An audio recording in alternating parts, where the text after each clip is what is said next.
Alright, so today I've decided I'm going to add more to this biophysics playlist because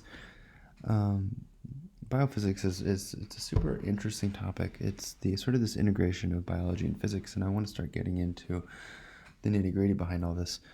Biophysics is surprisingly difficult because the literature oftentimes is very hard to follow, and it's often times very difficult to parse out what is going on in the literature when you're reading about different types of spectroscopy, for example. They kind of throw all these concepts at you in one single paper, and you're left thinking, should I even go back and reread that, or is it not even worth it? I've definitely been in this boat before. But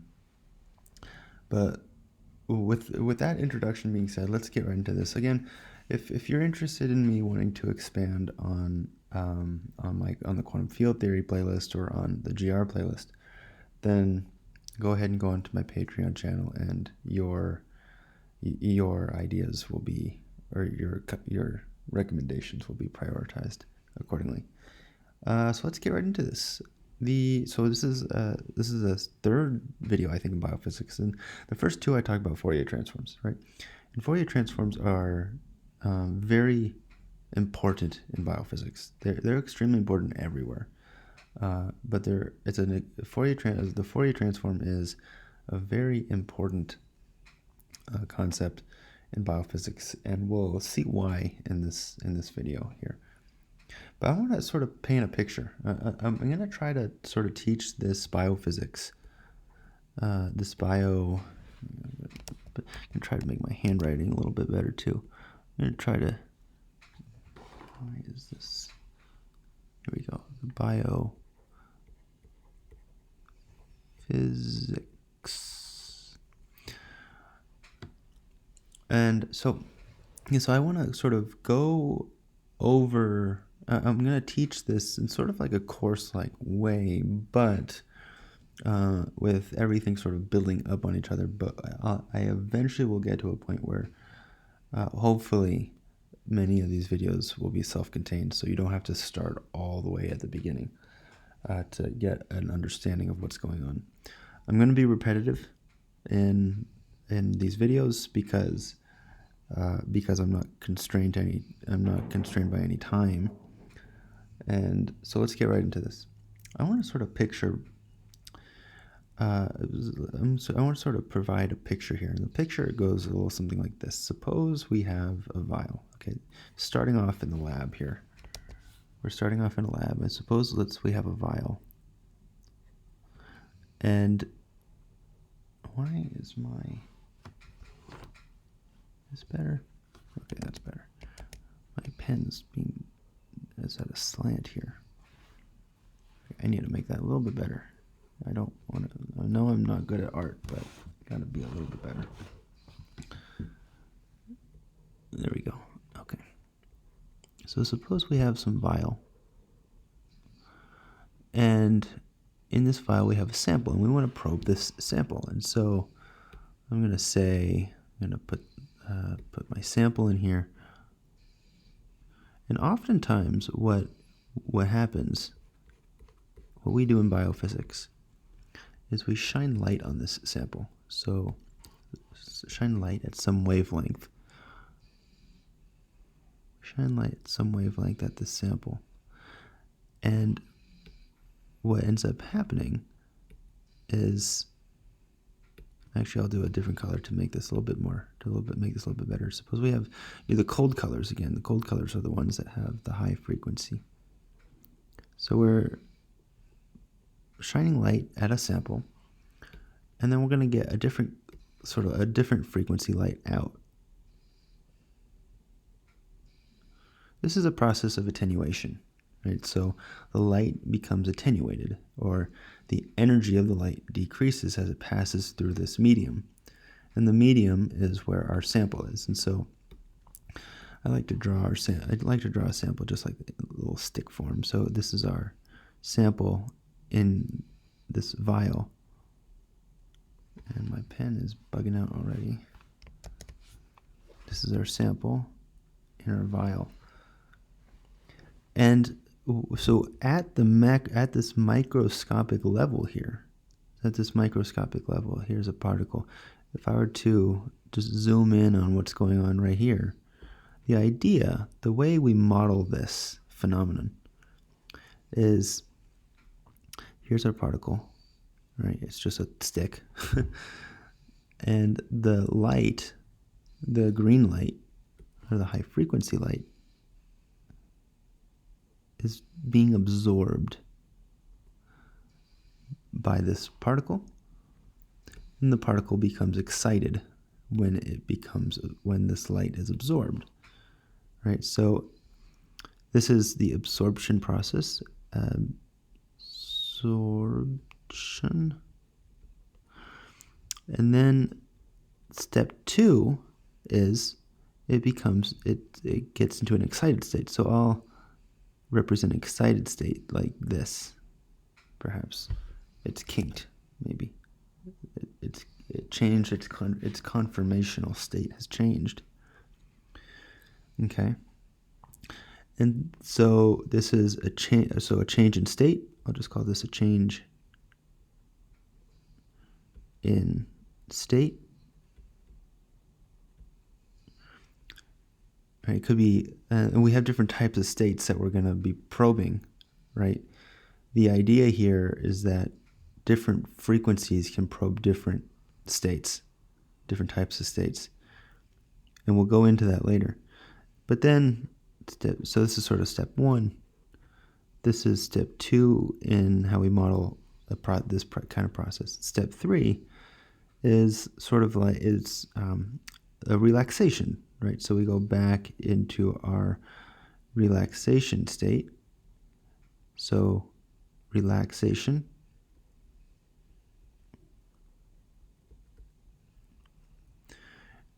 So this is step 3. And in the process of relaxation, we also have emission.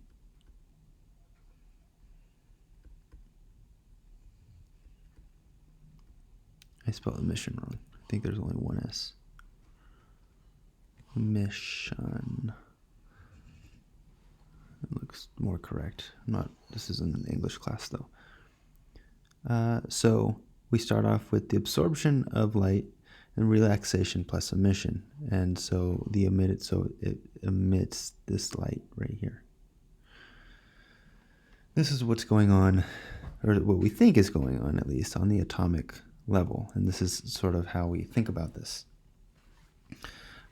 But let's take a step back now, right? We're shining light at a sample, not at a single molecule. It's actually really hard to get light, a single laser or single photon, to probe just one molecule, right? That's relatively hard. It's possible, right? We often use single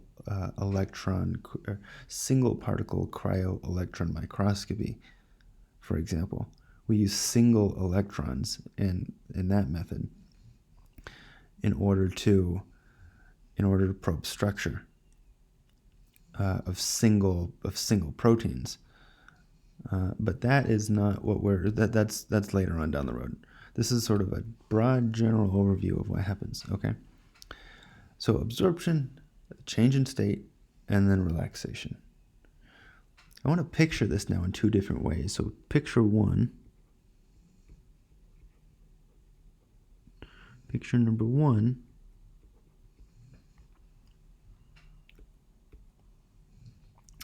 looks a little something like this. So imagine now we have an XY axis.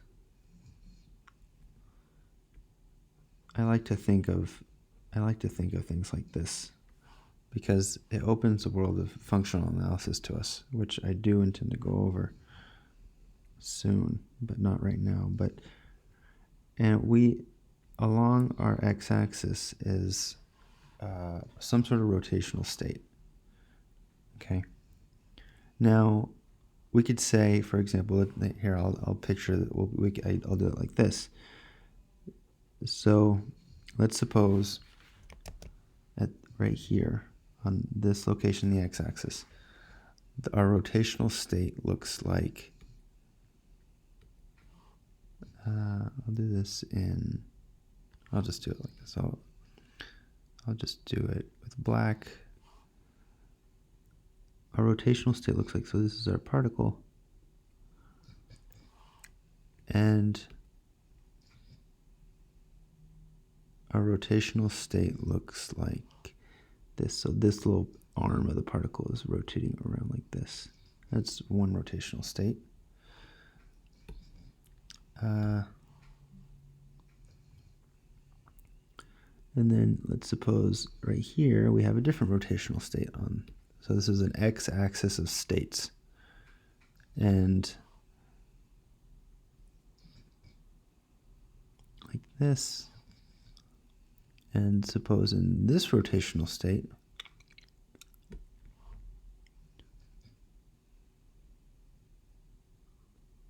that arm is rotating. And maybe and then we can sort of imagine more complicated rotational states. Because again, this is a very oversimplified version of this molecule. Suppose there's another arm on this molecule. Okay, my pen is bugging out again. Why does it do this? Here we go. Suppose we have another arm here. And so this rotational state over here looks something like this. Okay, so we have different rotational states located along the x-axis, and then we have population of particles, or the number of particles. Number of particles. And this is crucial to understanding spectroscopy and biophysics, because we are probing this entire vial. And so within this entire vial, there's a population. There's a population of molecules that we're actually studying. We could try again to just probe one, but it's often easier to just take the vial and probe the vial and see and take a look at the population, how the population changes. Okay, so suppose we have particles. Our number of particles here. This is what an example might look like. So this rotational state is in some sense maybe perhaps a ground state at some temperature, and we have this number of particles. Say this is 500 particles. 500 particles at this rotational state given some sort of conditions. Right, so given conditions, given specific set of conditions,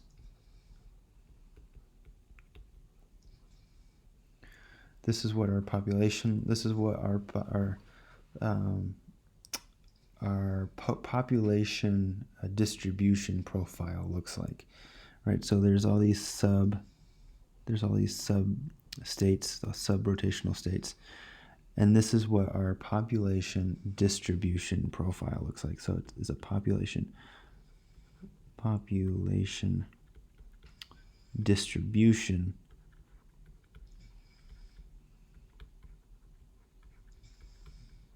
profile.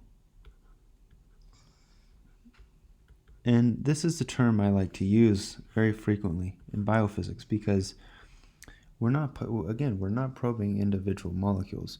We're probing populations, right? And so we can now think about what would this look like?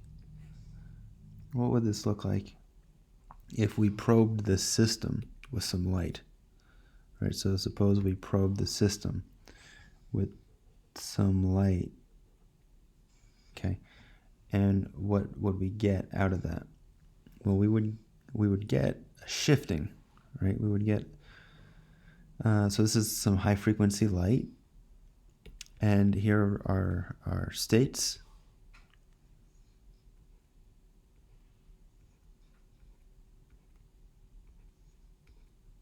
Here's our series of states. For large complicated molecules like large proteins, there could be so many different rotational states, right? And we also don't want to forget the potential of perhaps this.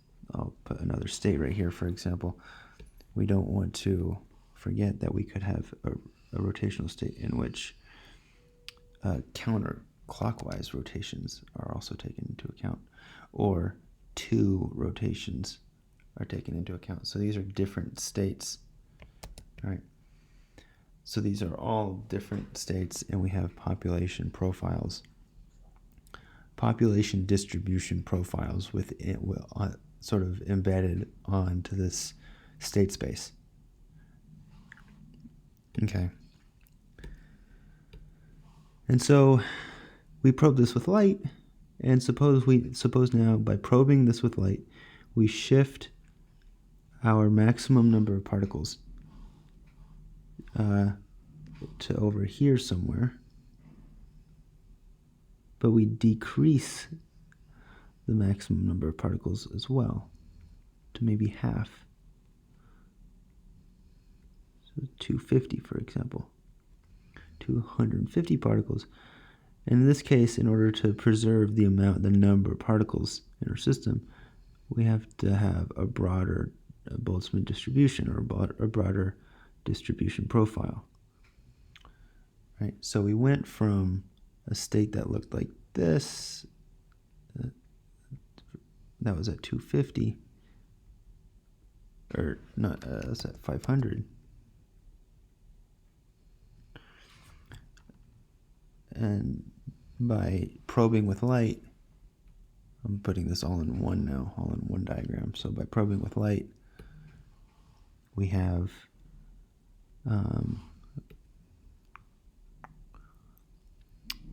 I'll do this color I was doing. So by probing this with light, we got the shift this way. Right? And then we can think about what would happen if we just stopped probing it with light. We would get relaxation, and relaxation would shift the population distribution profile in the opposite direction and shrink it until we get back to this ground state, right? And so that would look like this, and in that process we emit light. I kind of like to think about it like this, right? And my mind is very graphically oriented and mathematically oriented, and to picture these functions shifting up and down the x-axis and squeezing and stretching, or these distribution functions doing this, it's much easier, for me at least, to understand what's going on. But let's take the conventional. I want to also introduce the conventional approach to studying biophysics, which is through Jablonski diagrams. So a Jablonski diagram, so this is picture 2. Picture number 2. Jablonski diagrams look like this, where we have some ground state and some excited state, and they're represented by different heights at different energy levels. So this is our energy, and then we could have different substates. We could have different substates like this. Now, right now we don't really know much about the dynamics of these substates or the populations associated with them.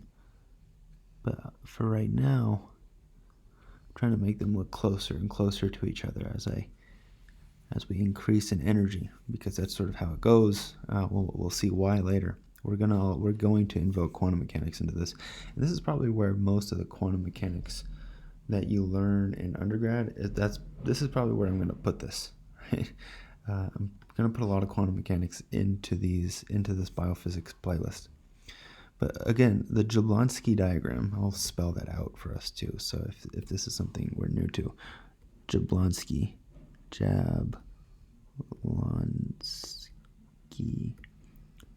diagram. That's this thing. That's picture 2.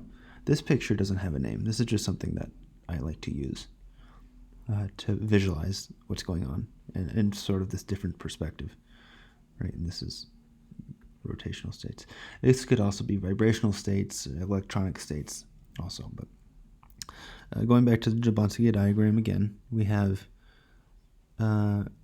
we probe with light. We probe some molecules with light located here in the ground state. So we have some particles down here in the ground state.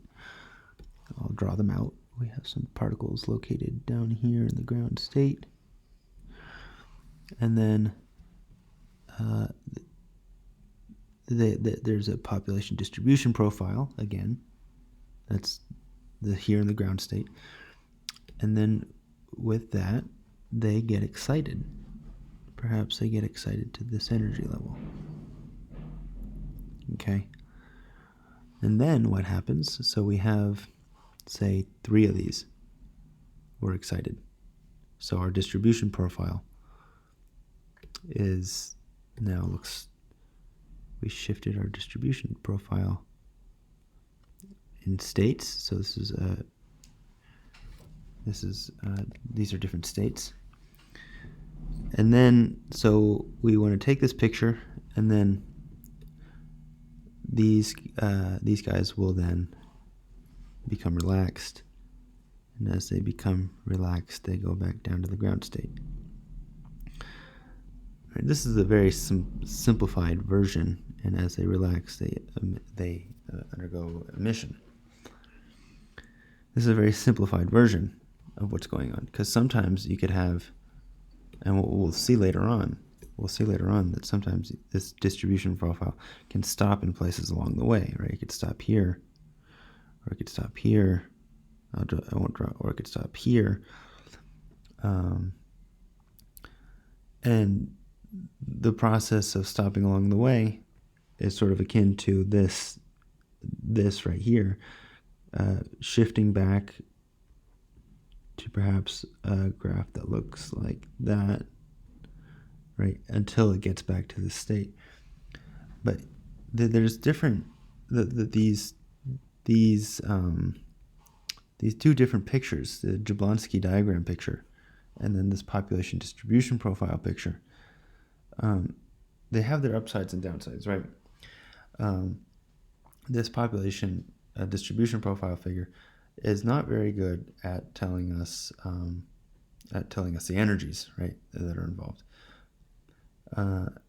This Jablonski diagram picture is not very good at showing us perhaps what the population distributions would look like. But the Jablonski diagram is very good at telling us energies, and this picture here is very good at sort of giving us what the population distribution looks like. That's what I want to stress in this video, right? But I also want to cover a little bit of now how this is implemented in theoretical notions of biophysics and how we can come to understand now molecules, right? So suppose we have a molecule that looks like this. I'm just drawing a random molecule, and I want to introduce us to the concepts that we will cover in biophysics. Just a brief introduction in this biophysics course. And what I'm going to do is going to fully draw out this molecule right here. Okay. Every apex here is a carbon. So here's a carbon, carbon, carbon, carbon, carbon, carbon, carbon. Actually, I was going to I'll put an oxygen right here. Carbon, and I'll put another oxygen, OH, double bond H. That's a carbon right there, and it's bonded to 2 hydrogens. That's a carbon, right? Again, if you haven't had organic chemistry, then this might look like a foreign object to you. But if you had organic chemistry, then kudos to you for even passing that class. That's a hard class. Okay. So where do I want to go with this? So I want to take a look at what these states, I kind of alluded to it up in here, what these various vibrational states might look like. But when we're looking at the level of molecular proteins, we can begin to understand exactly what these look like on this level, right? What these states look like on this level. Because, again, so vibrational states. So here's a vibrational state. This guy is rotating this way, right? This whole arm, perhaps, could be rotating.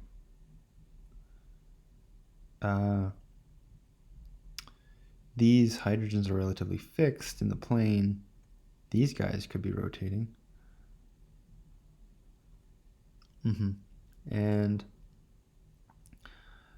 so this is an example of what these states might look like. So every form of rotation defines a state. Combinations of rotations also define states, and we'll get into that kind of stuff later on also. So those are what the states look like.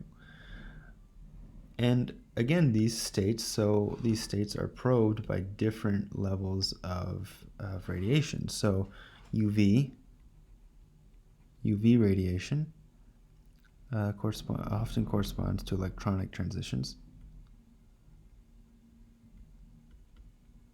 These are where electronic transitions are where the energy spacing is very large between the two. So if I were to draw a picture here for electronic transitions, this spacing here is very large. This energy spacing between electronic transition 1 or electronic state 1 and electronic state 2. This delta E is much greater than 0.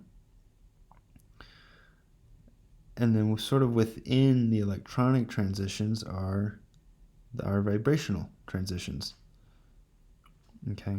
And our vibrational transitions are where the change in energy is, I'll put a third, because these are very big. Vibrational, or IR spectra. IR, this is vibrational. Vibrational, electronic. The spacing here, delta E, is again very large compared to 0.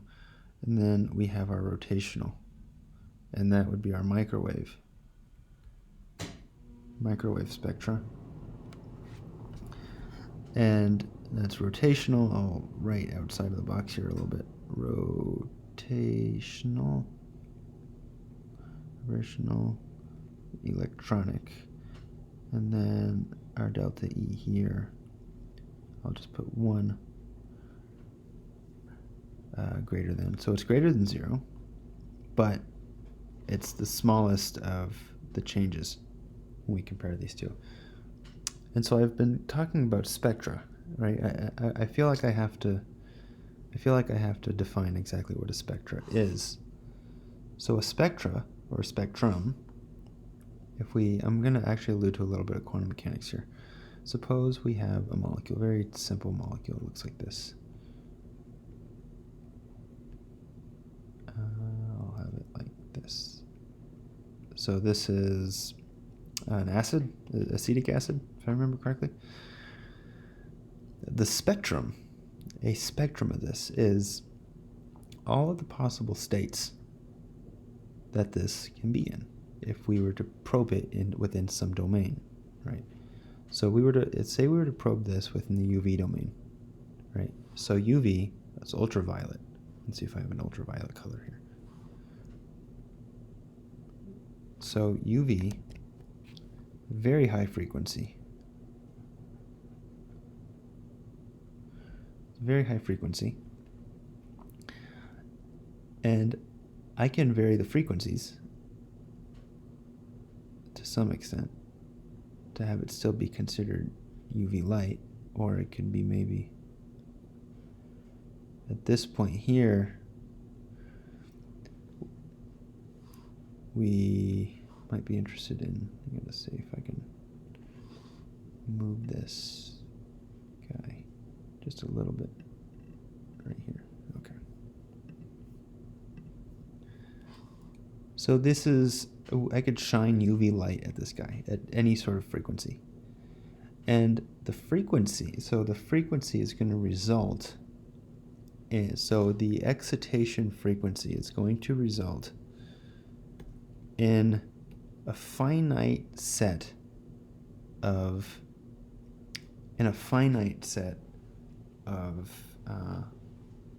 frequencies. So what I mean by that is that suppose, okay, we're probing electronic transitions here.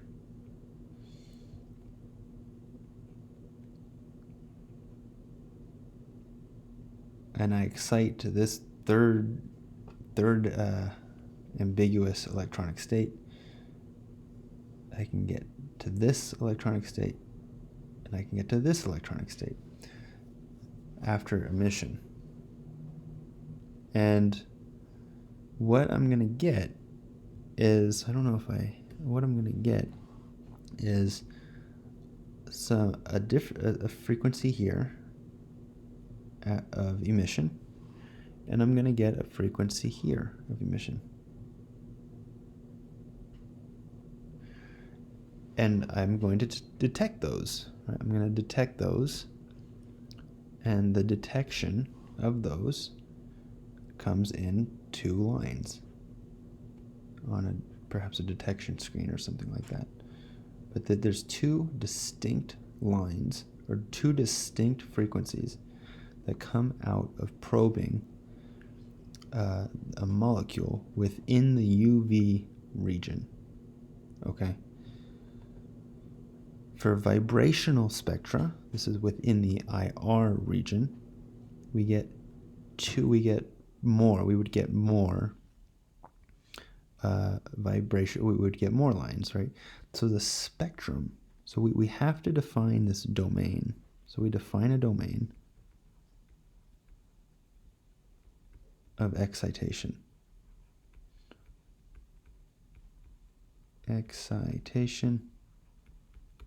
Define a domain of excitation, and what we get is a spectrum that's associated, that is very specific to the molecule, a spectrum of frequencies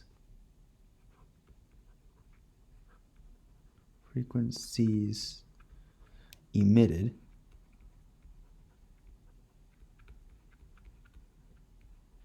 associated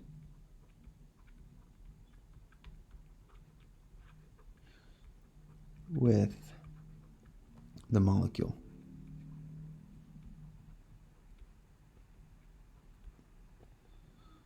And this is a specific spectrum, right?